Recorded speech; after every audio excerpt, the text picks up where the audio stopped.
அத்தை சட்னி. ஐயோ ஒரே உப்பு. நான் உப்பு கம்மியா தானே போட்டேன். நீ வேற போட்டியா? நீங்க வேற போட்டீங்களா? ஐயோ, நான் வேற போட்டேனே. இப்ப என்னத்த பண்றது? மூஞ்சில் தூக்கி வீசிடுவான். நேரங்கால தெரியாம வேலை பார்த்துட்டு இருக்க நீ. உங்க பிள்ளை தானே, நீங்களே கொண்டு போய் கொடுங்க. கல்யாணத்தன்னைக்கே சொல்ல மறந்துட்டேன். உன் புருஷனுக்கு நீ பரிமாறணும், என் புருஷனுக்கு நான் பரிமாறேன். அது சரி, மத்த நேரத்துல எல்லாம் மட்டும் என் புள்ளங்கிறீங்க. சரிடி, இன்னையில இருந்து சொல்லல போ. வாங்க. அவனுக்கு வை, இங்கே வை. சட்னில உப்பு கரெக்டா இருக்கு. ஓ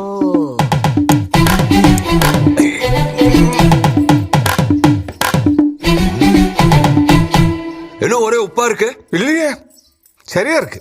இன்னைக்கு ருசியா வேற இருக்க. அப்படியா? இந்தாங்க இந்தாங்க, இன்னும் கொஞ்சம் சாப்பிடுங்க. ஐயோ சாமி, எப்ப வெளியே கிளம்புறிய? திரும்ப எப்ப வருவ? PWD வரைக்கும் கான்ட்ராக்ட் விஷயமா போறேன். அது அங்க இருந்து நான் இருக்கட்டும், எப்ப வருவ?